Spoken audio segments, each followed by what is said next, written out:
In 1906, a young couple stood before a camera on what should have been the happiest day of their lives. The groom gently held his bride's arm, their faces glowing with joy and hope for the future. The photograph captured a perfect moment of love and promise. But decades later, when someone carefully restored this faded image, they noticed something that had gone unnoticed for years, something in the mirror hanging in the background. An indistinct presence, watching silently from within the reflection. What was meant to be a portrait of love became a haunting mystery that still chills those who examine it closely today. If you enjoy this type of content, don't forget to leave a like. It really helps the channel grow. The morning of June 15th, 1906, dawned clear and bright over Salem, Massachusetts. Margaret Whitmore stood before the tall mirror in her childhood bedroom, her mother's trembling hands fastening the last pearl button on her ivory wedding dress. The fabric, imported silk from Boston, caught the golden sunlight streaming through the lace curtains, making Margaret appear almost ethereal.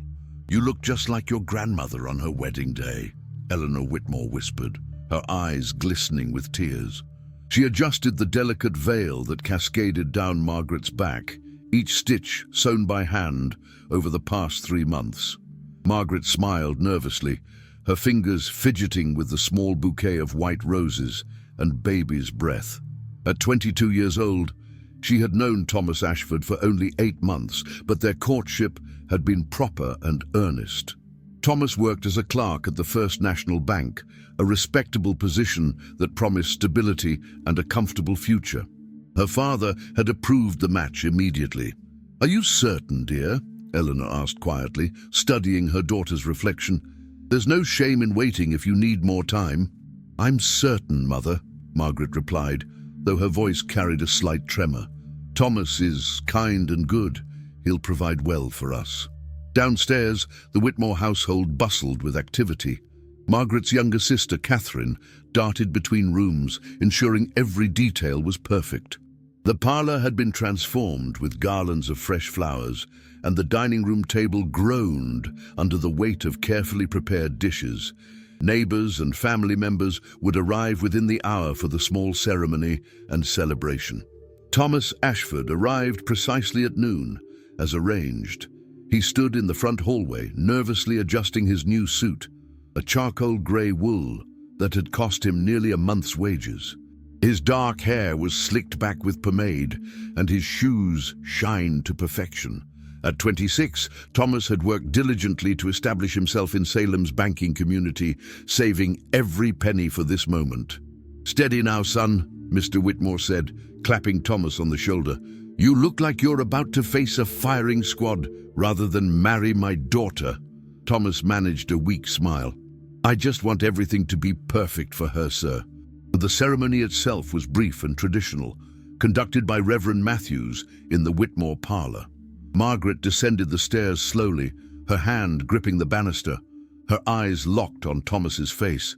She saw his expression soften, his nervousness melting into genuine warmth as he watched her approach. They exchanged their vows in quiet voices, the gathered witnesses straining to hear over the ticking of the grandfather clock in the corner.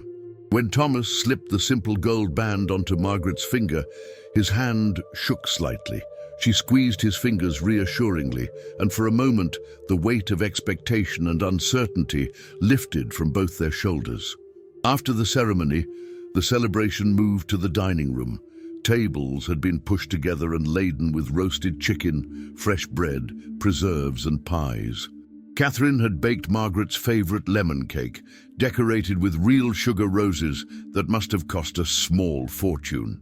As the afternoon wore on and the guests relaxed into conversation and laughter, Thomas's friend Harold Pemberton approached the newlyweds with his camera equipment. Harold worked as a photographer's assistant in Boston and had offered to capture the day as his wedding gift.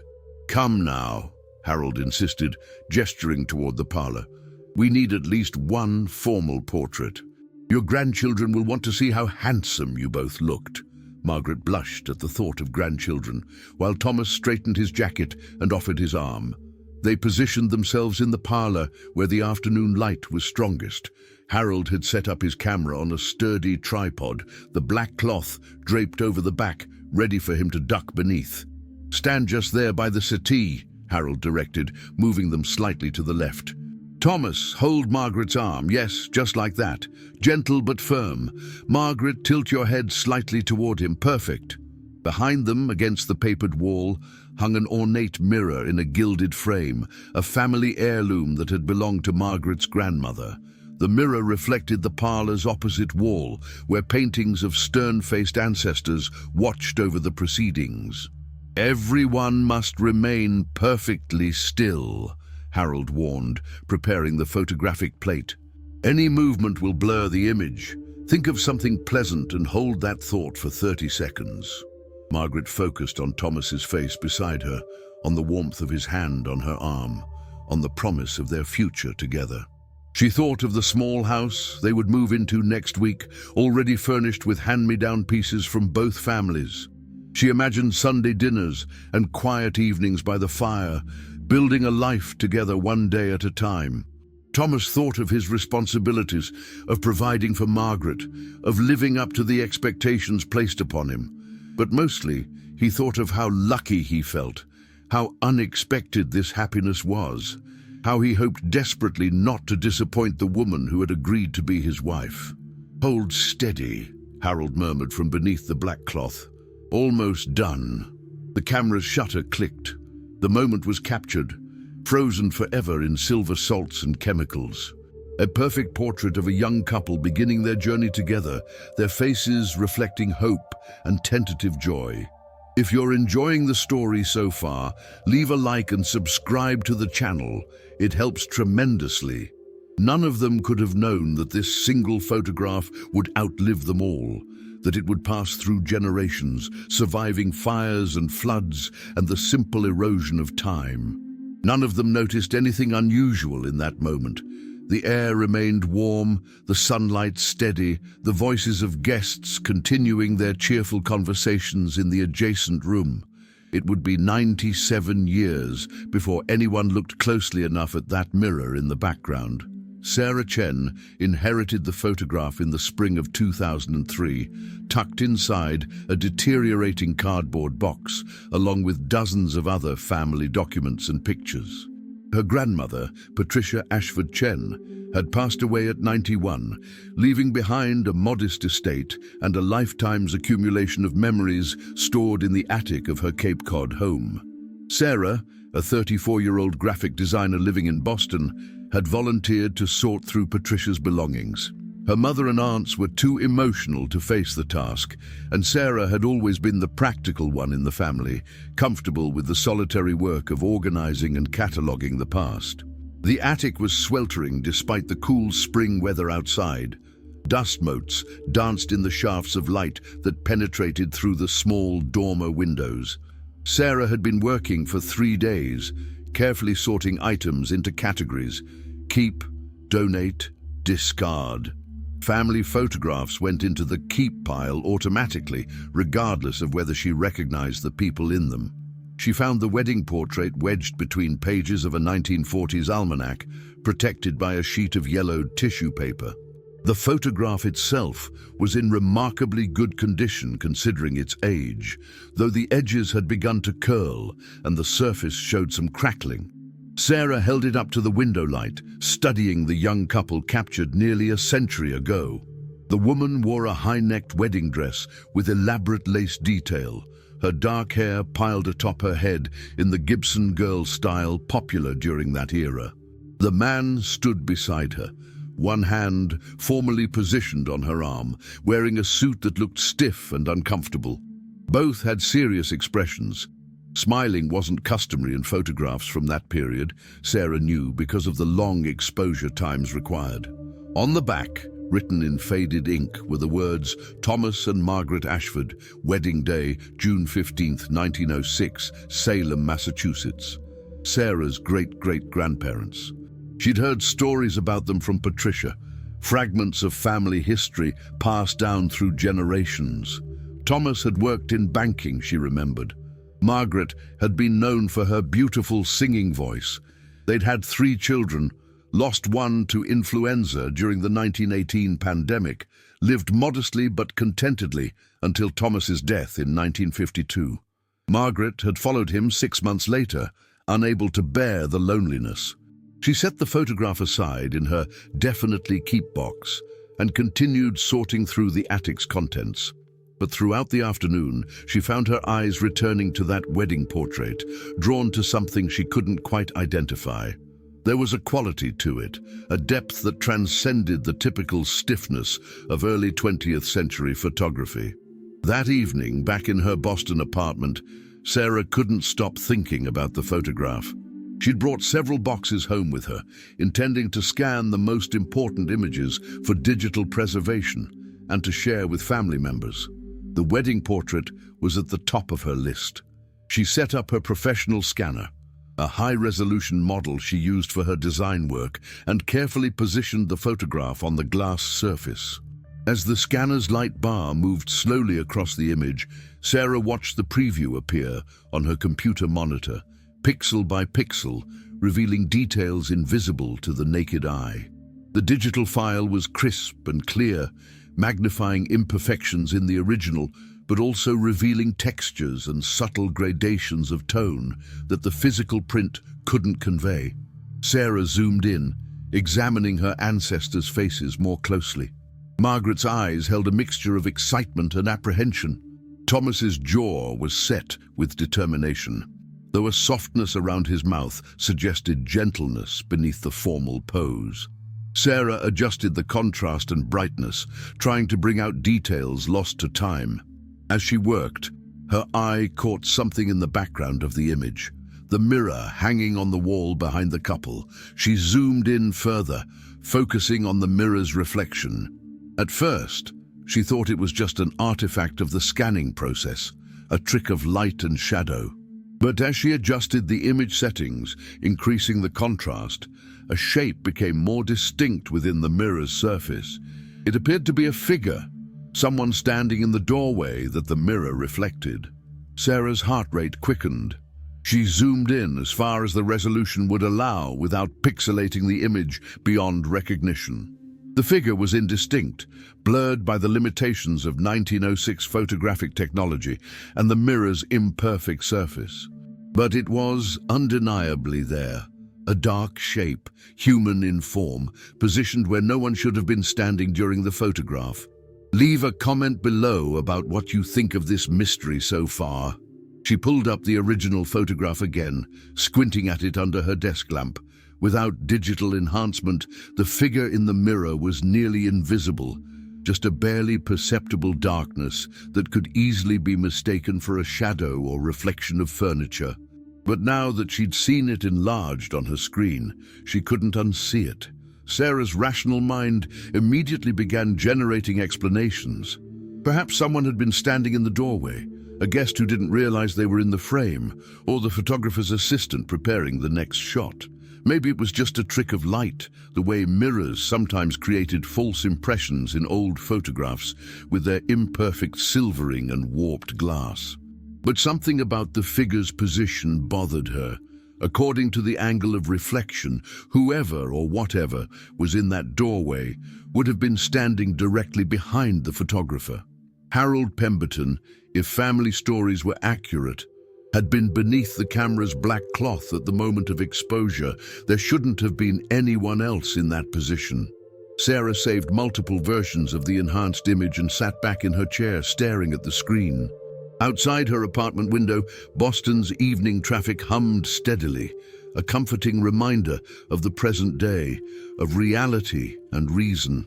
But the figure in the mirror refused to be explained away so easily. She reached for her phone and pulled up her family's group chat. The message Sarah sent to her family that night sparked an unexpected chain of reactions. Her mother, Linda, called within minutes, insisting that Sarah was seeing things that weren't there. Her aunt Rebecca, Patricia's youngest daughter, became fascinated and demanded copies of the enhanced images. Her uncle James dismissed it entirely as a trick of old photography techniques. But it was her cousin Marcus, a history professor at Salem State University, who provided the most useful response. "Meet me in Salem this weekend," he texted back. "I know someone who might be able to help, and I want to see that photograph in person." Saturday morning found Sarah driving north on Route 1, the original photograph carefully protected in an archival sleeve in her messenger bag. Marcus had arranged for them to meet with Dr. Helena Voss, a professor of photography history at the university who specialized in 19th and early 20th century imaging techniques. Dr. Voss's office was located in a converted Victorian house near the campus, its rooms now serving as faculty workspaces. She was a woman in her early 60s, with silver hair pulled back in a loose bun, wearing reading glasses on a beaded chain around her neck. "Marcus has told me about your discovery," she said, gesturing for Sarah to sit at the large work table that dominated the room. "May I see the original?" Sarah carefully removed the photograph from its protective sleeve and placed it on the table. "Doctor," Voss pulled on white cotton gloves before handling it, turning on a bright LED lamp that illuminated every detail of the century-old image. "Remarkable condition," Dr. Voss murmured, examining the photograph with a magnifying loupe. "The paper stock suggests it was processed by a professional studio, possibly in Boston. The chemical stability is excellent. Whoever developed this knew their craft." She studied the image for several minutes before asking to see Sarah's digital enhancements. Sarah pulled out her laptop and showed the professor the various versions she'd created, each highlighting the figure in the mirror with different contrast and brightness settings. Dr. Voss was silent for a long time, switching between looking at the original photograph and the enhanced digital images. Finally, she sat back and removed her gloves. "This is genuinely unusual," she said carefully. "In my 30 years of studying historical photographs, I've seen countless examples of what people interpret as supernatural or mysterious elements. Double exposures, light leaks, chemical stains, reflections of objects mistaken for figures. Most have rational explanations once you understand the photographic processes of the era." "But," Sarah prompted, hearing the hesitation in the professor's voice. "But this doesn't fit any of those categories cleanly," Dr. Voss continued. "The figure you've identified is present in the original emulsion, not an artifact of scanning or digital enhancement. It's not a double exposure. The rest of the image shows no signs of that. It's not a chemical stain. The tonal qualities are wrong. And it's positioned in a location that shouldn't contain anything based on the known physics of mirror reflection and camera angles." Marcus leaned forward. "So what is it?" "I don't know," Dr. Voss admitted. "And I'm not comfortable speculating without more information. What do you know about the circumstances of the photograph? Who took it? Where exactly was it taken? Were there other photographs from that day?" Sarah shared what little she knew. The names, the date, the location in Salem. The photographer had been Harold Pemberton, a friend of the groom. She didn't know if other photographs from that day had survived. "Harold Pemberton," Dr. Voss repeated thoughtfully. "That name is familiar. Give me a moment." She moved to her bookshelf and pulled down a thick volume titled Early Photographers of New England, a Directory, 1890-1920. She flipped through the pages until she found what she was looking for. "Here," she said, placing the book on the table. "Harold James Pemberton, 1880-1934, worked as an assistant at the Whitfield studio in Boston from 1902 to 1908, then opened his own portrait studio in Cambridge. Died in a house fire in 1934. His studio and all its negatives and records were destroyed in the same fire." Sarah felt a chill run down her spine. "So there's no way to verify if he took other photographs that day, or if he noticed anything unusual?" "Not directly," Dr. Voss agreed. "But we might be able to find newspaper records or other family documentation. The Whitmore family, that was Margaret's maiden name, correct? Was fairly prominent in Salem during that period." If there was anything remarkable about their wedding or the days following, it might have been noted somewhere. Marcus was already pulling out his phone. I can access the university's historical newspaper archives remotely. Give me a few minutes. While Marcus searched digital records, Dr. Voss continued examining the photograph under different lighting conditions, making notes in a leather-bound journal. Sarah watched the older woman work, appreciating her methodical approach, the way she refused to jump to conclusions.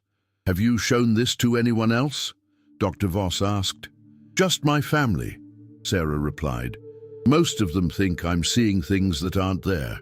My aunt is convinced it's a ghost." Dr. Voss smiled slightly. "People have been seeing ghosts in photographs since the medium was invented. It was actually a significant industry in the Victorian era. Spirit photography, they called it. Photographers would create elaborate hoaxes, using double exposure and other tricks to show deceased loved ones appearing alongside the living. It was exploitative, but wildly popular. You don't think this is a hoax?"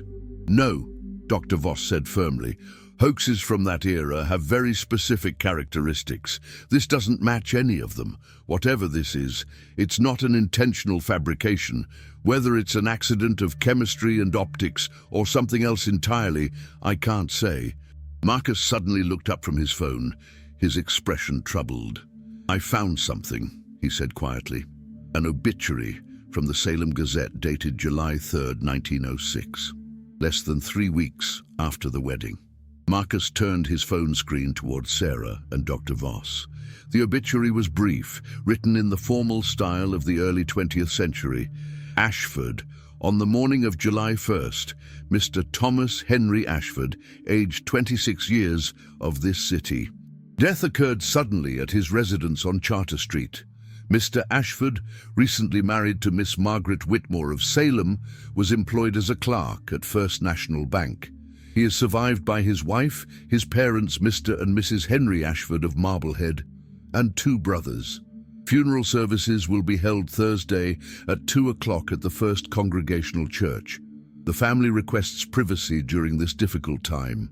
Sarah felt the room grow cold, despite the warm spring sunshine streaming through the windows. "He died 17 days after the wedding," she whispered. "I never knew that. Grandma Patricia always talked about how they'd lived a long life together." "Perhaps she meant Margaret's second husband," Dr. Voss suggested gently. "It wasn't uncommon for widows to remarry." Marcus was already searching for more information. "Here's Margaret's second marriage record. She married Arthur Langford in 1908, 2 years after Thomas's death. Langford died in 1952 and Margaret died 6 months later. That matches the story you knew." "But what happened to Thomas?" Sarah asked. "The obituary just says suddenly. That could mean anything." Dr. Voss had pulled out her own laptop and was searching through digitized historical records. "I'm looking at Salem City records now. Death certificates from that period are public domain." She typed rapidly, her expression growing more focused. "Here it is, Thomas Henry Ashford, death certificate filed July 2nd, 1906. She paused, reading the document carefully before continuing. Cause of death is listed as cardiac arrest, but there's a notation here from the attending physician, Dr. Samuel Morrison. He writes that the death was unexpected and without apparent cause. Subject found deceased in bed by wife. No signs of illness or injury observed prior to death." The 3 of them sat in silence, processing this information. Sarah's mind was racing, trying to make connections that refused to form coherently. A young man, apparently healthy, dies without warning less than 3 weeks after his wedding. And in the wedding photograph, an inexplicable figure appears in the mirror's reflection. "This doesn't prove anything supernatural," Marcus said, though his voice lacked conviction. "Young people died suddenly all the time in 1906. Medical knowledge was limited. It could have been an undiagnosed heart condition, an aneurysm, any number of natural causes." "Of course," Dr. Voss agreed, "but it does add a layer of significance to the photograph, whether or not there's any actual connection." Sarah couldn't shake the feeling that there was more to discover. Can we find out anything else about Harold Pemberton, the photographer? Did he take other wedding photographs around that time? Were there any other unusual incidents associated with his work? Dr. Voss considered this. That would require substantial research. His professional records were destroyed, but there might be photographs that survived in private collections, family archives, museum holdings. It would take time. I have time, Sarah said firmly. This matters to me. These were my ancestors. I want to understand what happened. Over the following weeks, Sarah threw herself into research with an intensity that surprised even her. She took time off from work, spending her days in archives, libraries, and historical societies throughout Massachusetts. Marcus helped when he could, using his academic credentials to access restricted collections. They found 17 other photographs taken by Harold Pemberton between 1905 and 1908, scattered across various institutions and private collections. Sarah examined each one carefully, both the originals and enhanced digital scans. None showed anything comparable to the figure in Thomas and Margaret's wedding portrait, but she did find something else. In the archives of the Massachusetts Historical Society, tucked inside a file of miscellaneous correspondence from the early 1900s, was a letter written by Harold Pemberton to a colleague in 1907. The letter discussed various technical aspects of photography, but one paragraph stood out. I must confess a peculiar incident from last year that troubles me still. I photographed a wedding in Salem. A perfectly ordinary affair, nothing remarkable about the couple or the circumstances. But when I developed the plate, I noticed something in the background that I cannot explain. A figure, or perhaps merely a shadow, in a location where no person was standing. I've checked my equipment thoroughly and can find no mechanical explanation. I've decided not to mention it to the family.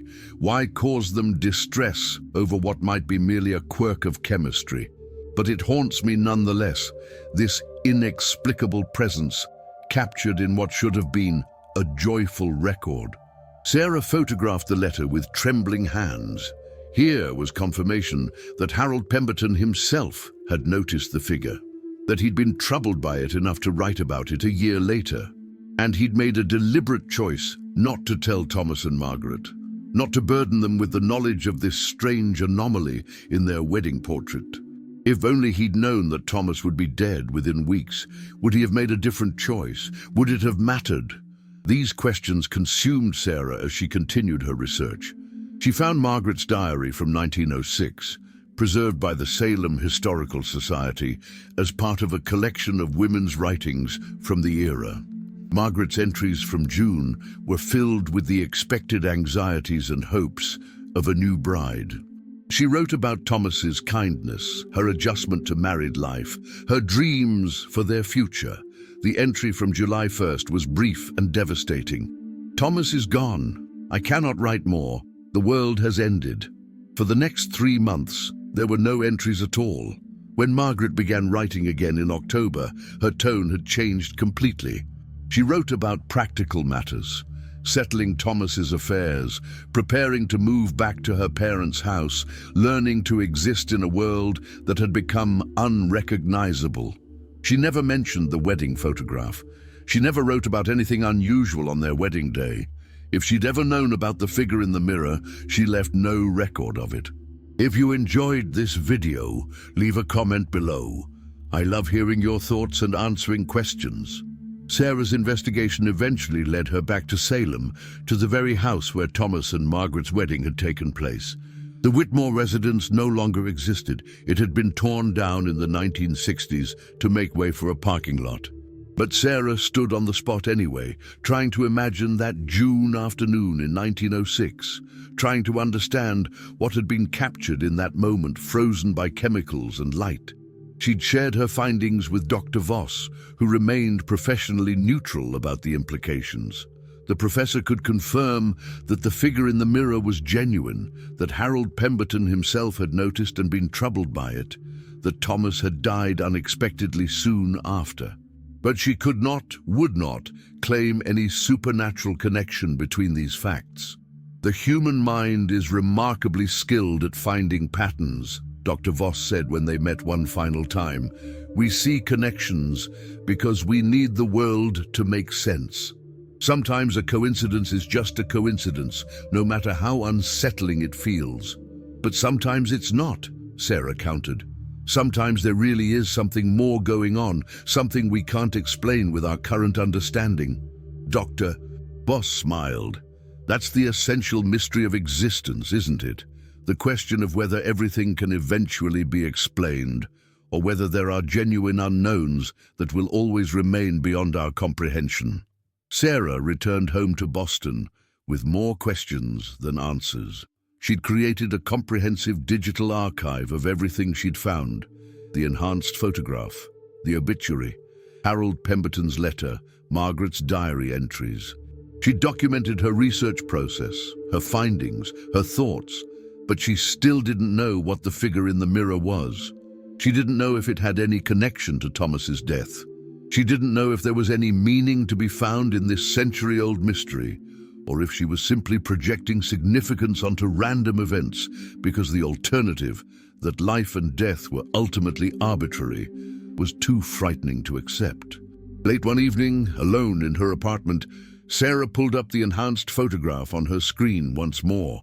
She'd looked at it hundreds of times by now, but something made her zoom in on a different area, not the figure in the mirror, but the faces of Thomas and Margaret themselves. She saw what she'd missed before, distracted by the mystery in the background. She saw the way Margaret's hand rested lightly on Thomas's arm with a delicate trust that suggested she felt safe with him. She saw the slight tension in Thomas's posture, the weight of responsibility he was taking on, but also the gentleness in his expression as he looked toward the camera. These were real people, she reminded herself, not characters in a ghost story or puzzle pieces in a mystery to be solved.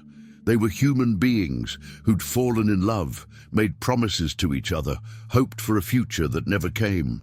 Whatever the figure in the mirror was or wasn't, whatever happened to Thomas in those 17 days after the photograph was taken, their experience of joy and loss was real.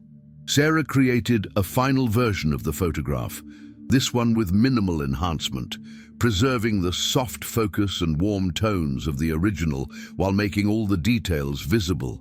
She printed it on archival paper and framed it carefully. She wrote up her research, but not as a sensational story about ghosts or supernatural presences. Instead, she wrote it as a meditation on memory, on how photographs capture not just images, but moments of human experience, on how the past remains present in unexpected ways. She sent copies to her family members, along with the framed photograph. Her mother called after reading it. "I remember Grandma Patricia talking about Margaret once," Linda said. "She said Margaret was the strongest woman she'd ever known. She lost her first husband when she was so young, but she rebuilt her life, raised 3 children, survived the Depression and 2 world wars. Patricia said Margaret taught her that grief doesn't have to destroy you, that you can carry it with you and still find joy." "That's beautiful," Sarah said softly. "The figure in the mirror, do you still think it means something?" Sarah looked at the framed photograph now hanging on her own wall. "I don't know, Mom. Maybe it's a ghost, or maybe it's just a shadow. Maybe it's a warning that went unheeded, or maybe it's nothing at all. But I think what really matters is that Thomas and Margaret had those 17 days. They were married. They were happy, even if it was brief. The mystery doesn't diminish that." In the end, Sarah chose to accept uncertainty. She couldn't prove what the figure in the mirror was. She couldn't explain Thomas's sudden death or determine if there was any connection between that death and the anomaly in the photograph. The past held its secrets close, revealing only fragments, leaving the rest to speculation and imagination. But she'd learned something valuable through her investigation. She'd learned that mysteries don't always need solutions, that sometimes the act of asking questions is more important than finding answers. She'd connected with her family's history in a profound way, had traced the threads of love and loss that led from Margaret Whitmore in 1906 to herself in 2003. The photograph remained what it had always been, a wedding portrait taken on a bright June afternoon, capturing a moment of hope before tragedy struck. The figure in the mirror remained unexplained, neither definitively supernatural nor completely mundane. It existed in that liminal space between what we can prove and what we intuitively sense, between the visible and the invisible, between the known and the unknowable. And perhaps that's where it was always meant to remain. Some mysteries endure not because they can't be solved, but because they shouldn't be. They remind us that the world is stranger and more complex than our theories and explanations can encompass. They invite us to embrace uncertainty, to accept that we live in a universe that doesn't owe us clear answers to every question we ask. The photograph of Thomas and Margaret Ashford hangs in Sarah's apartment still, a portal to a moment long past, but never truly gone. Sometimes, late at night, she looks at the figure in the mirror and wonders, but she no longer needs to know. The mystery itself has become the meaning. If you haven't subscribed yet, take a moment to subscribe and turn on notifications so you don't miss future videos.